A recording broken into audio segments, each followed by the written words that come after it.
Economic and Financial Crimes Commission (EFCC) arraigns two British nationals in connection with P&ID case. Nigerian Senate former President Bukola Saraki says High Court was misled into granting order of temporary forfeiture of his Lagos houses. On the foreign scene, Justin Trudeau wins second term as Canadian Prime Minister after a hard-fought election. And in sports, Zambia wins 2019 COSAFA Men's Under-17 Championship. This is ANN News. I'm Olajumoke Olatuji. Two British nationals are facing Nigerian law as they are arraigned in Lagos Federal High Court by the Economic and Financial Crimes Commission. James Nolan and Adam Quinn, who is alleged answering to charges of alleged complicity in the controversial process and industrial development case in which Nigeria was fined $9.5 billion by a United Kingdom court. EFCC spokesman Wilson Uhujare said in a statement in Abuja, the defendants, both directors of two financial institutions, were charged with 16 counts of money laundering. The defendants have pleaded not guilty to the charges. They also made oral application for bail. Justice Okon Abang struck out one of the 16 counts, saying, quote, "A court of law has no jurisdiction to entertain or charge against a non-registered person," end quote. But the court remanded Nolan in prison custody pending the consideration of his bail application. Akwa Ibom government says more than 15 offenders of gender-based violence are facing various jail terms in the state. Commissioner for Agriculture and Women Affairs Dr. Glory Edet said this during a one-day enlightenment campaign in Uyo. She explained that the state established a gender-based violence prevention and response center last year to cater to GBV survivors. She said this has led to judgments being secured against 15 offenders who are now serving various prison sentences. The commissioner commended the governor for declaring zero tolerance to cultism and violence in their state. She also said complicity by some security agencies and compromise by survivors are two of the major challenges that compromise efforts to deal with the menace. She called on parents, caregivers, teachers, school authorities, community and religious leaders, security agencies and individuals to speaking out and cooperate with her ministry in the fight to eradicate gender-based violence from the state. Senate former President Bukola Saraki said the court that granted a temporary forfeiture order on his houses in Lagos was misled. The order was issued on Monday by the Federal High Court in Lagos in response to an ex parte application by the Economic and Financial Crimes Commission, EFCC. Saraki's media aide, Yusuf Olaniyono, said in a statement Saraki and his lawyers were not aware of any EFCC application to the court for a forfeiture order. He said an Abuja Federal High Court had earlier issued the restraining order against EFCC from taking action on the property because EFCC and the Justice Ministry were parties in the subject matter. The statement further states that the judge in Lagos was not aware that the properties forfeited had been specifically cleared during his Code of Conduct Tribunal trial, and that the Supreme Court had also ruled in his favor in July last year. The statement says the Supreme Court had ruled that the source of funds for the purchase of the properties was not illicit, as the prosecution had claimed.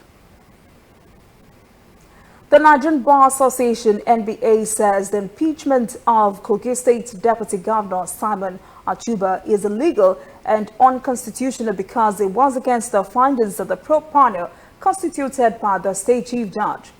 NBA claims that panel had cleared Achuba of wrongdoings. NBA says it viewed the event with serious concerns. The Kogi State House of Assembly has ratified Edward Onoja's nomination and has sworn him in as the new deputy governor after Achuba's removal. NBA says any action to be taken by the interested parties should be guided by the Nigerian Constitution and the need to adhere to the rule of law. Oyo State House of Assembly has said on Monday the anti-open grazing bill, which has passed the second reading in the House, is not meant to witch hunt Fulani herdsmen or cattle rearers in the state when it becomes law. open grazing in the state would be prohibited. The farmers' ambassador, Chief Aziz Maboreje, had applauded lawmakers. The farmers' ambassador, Chief Aziz Maboreje, had applauded lawmakers for the bill, but the chairman of Gan Allah Fulani Development Association of Nigeria, Alhaji Saleh Bayari, gave an 18-page position paper in which he disagreed with the bill. He said the proposed law would punish poor herders. Deputy Speaker of the House, Abiodun Fadeyi, reassured him the bill is not in any way designed to punish anyone, as it is not targeted at any group or set of people.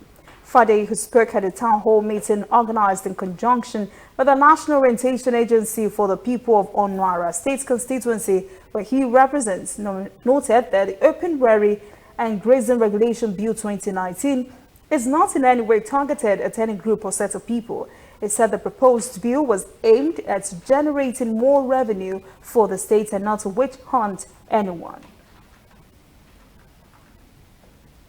The Nigeria Air Force says it is investigating a report that has circulated online alleging that its personnel killed 2 persons at Mabera area of Sokoto. NAF Director of Public Relations and Information, Air Commodore Ibikunle Daramola, said the alleged killing of 2 persons at Mabera area of Sokoto metropolis on Sunday as a result of a fracas between Nigerian Air Force personnel and suspected Islamic movement of Nigeria youths within the communities was an unfortunate incident. It said the event, details of which it said were skill-skirty, also led to some Air Force personnel sustaining serious injuries. It said the Air Force investigation is to ascertain the facts and also to establish the degree of involvement of its personnel. It said the Nigeria Air Force is a highly disciplined and professional force that does not tolerate or condone acts of indiscipline or violations of human rights of citizens. Daramola said the case will be thoroughly investigated and appropriate action will be taken in line with NAF's usual practice. Coming up, African stories. Cameroon's separatist fighter chases away traditional rulers, declares himself king of a district. And later, international news.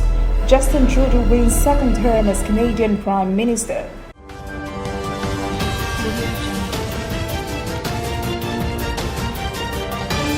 You are watching ANN.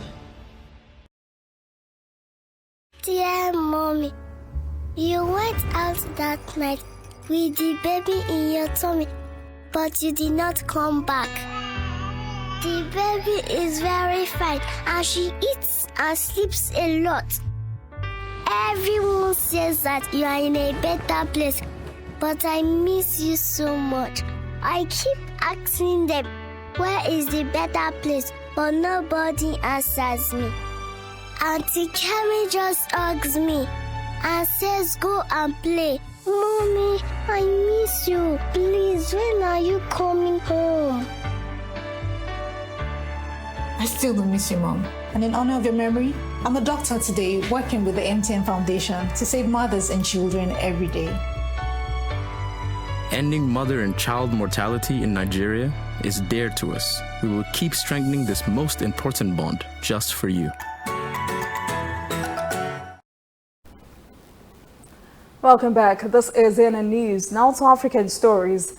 A Cameroon separatist fighter has caused outrage after chasing away several traditional rulers from the English-speaking Lebanon district and then enthroned himself as king. In a bid to capture the fighters, battles ensued. More than 11 suspected fighters are reported dead and a police officer has been beheaded. He's been heavily guarded by his fighters and is accompanied by several women he says are his wives. Kerieke Oliver says is the only king of the district. Recently, Oliver's fighter attacked and chased away many local traditional rulers and notables. He said they supported the central governments in the war to make the north and southwest regions independent from the rest of Cameroon and its French-speaking majority. At least 2 of the traditional rulers were killed. Earlier this month, Cameroon's President Paul Biya organized what he called a national dialogue to solve the separatist crisis that has killed close to 3,000 persons since 2016. Separatist groups on social media called the dialogue a non-event and refused to participate. Reporters Without Borders, RSF, and its partner organization in the Democratic Republic of the Congo, Journalists in Danger, have called on the country's new government to prioritize two major reforms in order to keep its promise to improve press freedom. RSF has met with government delegations and legislators in a 5-day visit to the DRC, bringing to their awareness the need for swift press reforms. These NGOs are also demanding more protection for journalists. Egypt has inaugurated Africa's largest metro station in the capital, Cairo, as part of the country's plans to renovate the city's fastest means of transportation. The facility occupies 10,000 square meters and cost almost $2 billion to reconstruct. Adel El Marouki reports. The complexity of its multi-story underground structure has forced the metro trains to bypass it until it is completed. 28 meters underground the populous Heliopolis district, the country is celebrating the opening of its newest and biggest metro station. Egypt is more proud that it was built by domestic expertise. Generally, metro lines are built through a French-Egyptian joint venture, except for all the next phases, which will only be led by Egyptian Arab contractors. This station is one of them. It's a big metro stop. It's 3 levels underground, and it's about 10,000 meters square in area. The Heliopolis metro station is part of the newest 45-kilometer-long Line 3 project, which will connect downtown Cairo to the airport by 2020. Later, it will lead to the planned Chinese light rail train that will reach the new capital. Heliopolis station has also created space for a 5,000 square meters underground shopping mall, the first in Egypt. This mall is a great addition to the metro line users and to the residents of Heliopolis. It will serve the great masses who come here every day. To ensure it will be managed properly, we are holding a tender for Egyptian investors. The mall will be an additional revenue source to the underground authority and will help in decreasing its deficit gap. Egypt's metro operation costs the nation nearly $1 million daily. The government only collects half of that from ticketing. 2.5 million Egyptians use the metro every day. This station has given them access to a vital city center area. It's great to have this station finally operating. I usually park my car and go to work with the metro to save all the time I waste in the street crowds. With this station, I'll get to work after only 30 minutes. The new massive station is under the landscape of Heliopolis city center. It has costed $117 million. And by the time Line 3 is completed, more than 3 million Egyptians will be benefiting from the expansion projects of the metro line. Ugandan researchers have been working on different types of coffees and have just launched 3 new pest-resistant varieties. Michael Baleke has the story. Markers for identification. A healthy cluster of coffee cherries. Many years of research now coming to maturity. This is one of the new coffee varieties bred by Ugandan researchers. The varieties have resistance to other diseases. Coffeoliferous, they are high yielding, they have big beans, and they have got good aroma, fragrance, and taste. The research was in response to the coffee wilt disease that wiped out more than 12 million Robusta coffee trees across the country about 20 years ago. The National Agricultural Research Organization says the country suffered low yields and lost in excess of $100 million worth of export earnings. Yields in Uganda have been so low, about half a kilogram per tree, compared to countries we are trying to compete with like Vietnam, who can get up to 10 kilos per tree. And the biggest problem have been pests and diseases, poor varieties, climate change, and poor management or poor agronomy. Coffee is one of the most important cash crops in Uganda, playing a major role in the livelihoods of more than 1.5 million households. These new coffee varieties, Robusta 8, 9, and 10, are being multiplied at this nursery. Researchers say the new plants will help farmers replace the old coffee trees that have been affected by the wilt disease. The carefully selected lines of Robusta varieties are now being cloned and tested on soils across all coffee growing areas in Uganda before they are made available to farmers. If we have high yielding coffee varieties, like the scientists said, with high cup quality, that means people like the flavor, they like the taste of the coffee. It means it can be premium coffee. That means realizing premium prices. One of Uganda's goals is to achieve production of 20 million 60 kilogram bags of coffee by the year 2025 from the current 4 million 60 kilogram bags. But researchers say the 20 million bags target can only be achieved if farmers take up the new varieties and the country's coffee farming practices are significantly modernized. When we return, international news. Justin Trudeau wins second term as Canadian Prime Minister. And later, sports. Zambia wins 2019 COSAFA Men's Under-17 Championship. Welcome back. This is ANN News, the news from around the world. Canadian Prime Minister Justin Trudeau has won re-election after a close-run race and despite having been weakened by a series of scandals. The electoral battle between Canada's two main political parties has been described as nasty. They were both locked in a dead heat in polls throughout the campaign season. After losing, New Democratic Party leader Jagmeet Singh vowed to play a constructive role in Parliament. Trudeau was the change candidate in 2015 and was backed by Canadians who were tired of nearly a decade of Conservative rule at that time. But in the last year, he has been dogged by scandals that chipped away at his credibility, including revelations he once wore blackface, which signifies racism. Canada's parliament has 338 seats, and the party that won the majority of seats, 170 or more, automatically forms the government and can easily pass legislation. If no party wins the majority, the parties must team up to form a government. It is unclear with which party the Liberals would join forces to govern, with negotiations set to take place over the coming days.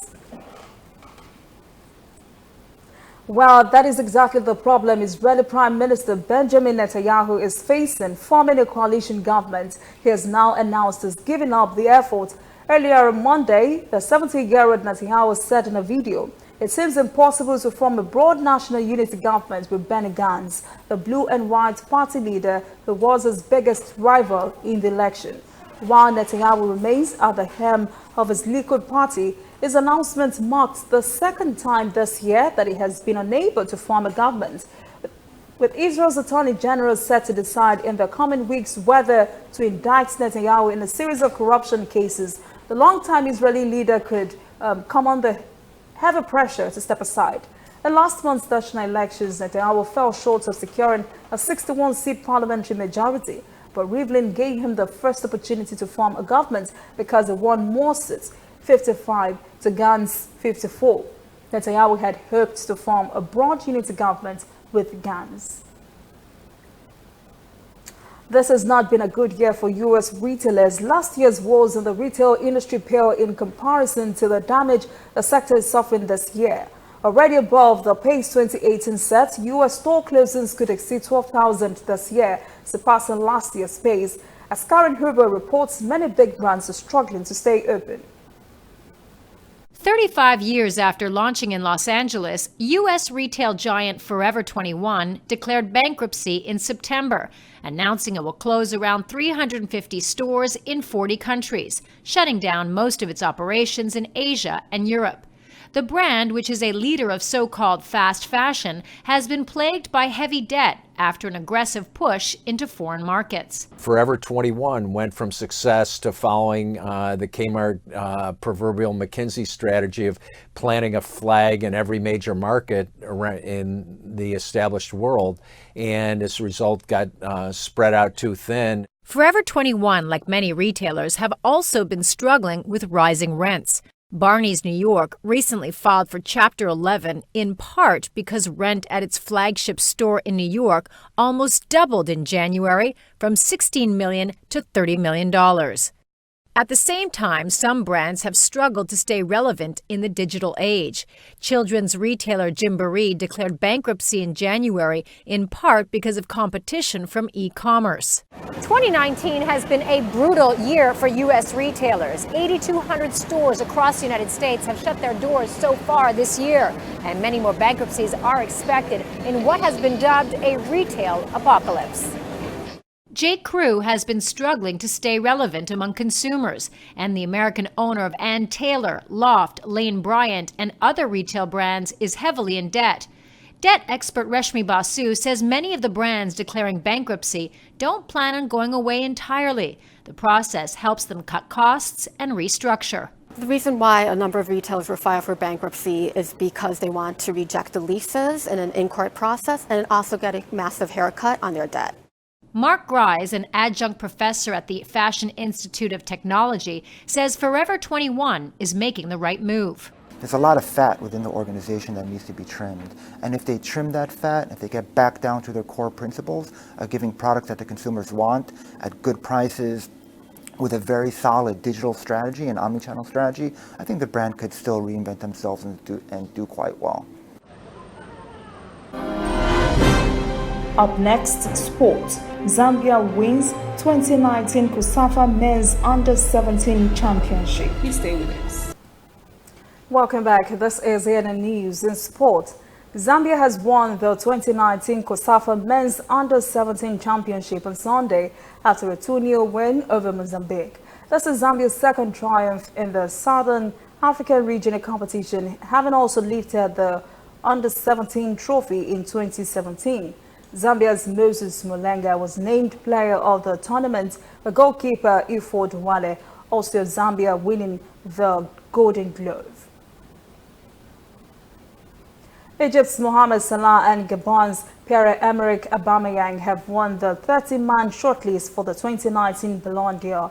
These African players were instrumental for their clubs and country's success in the past year, but they will face stiff competition from the usual nominees: Lionel Messi, Cristiano Ronaldo, Karim Benzema, Antonio Griezmann, Kylian Mbappe, Sergio Aguero, Roberto Firmino, Virgil van Dijk, and Kevin De Bruyne. Salah and Mane won the Champions League and the UEFA Super Cup last season, with Liverpool, who were runners-up in the Premier League. Mane and Koulibaly were part of the Senegal national team that finished second at the 2019 Africa Cup of Nations. Koulibaly also helped Italian club Napoli finish as runners-up in Italy. Mahrez won the 2019 Africa Cup of Nations with Algeria and domestic treble with Manchester City. On his part, Aubameyang helped Arsenal reach the final of the Europa League and shared the Premier League Golden Boot with Salah and Mane in the 2018-2019 season.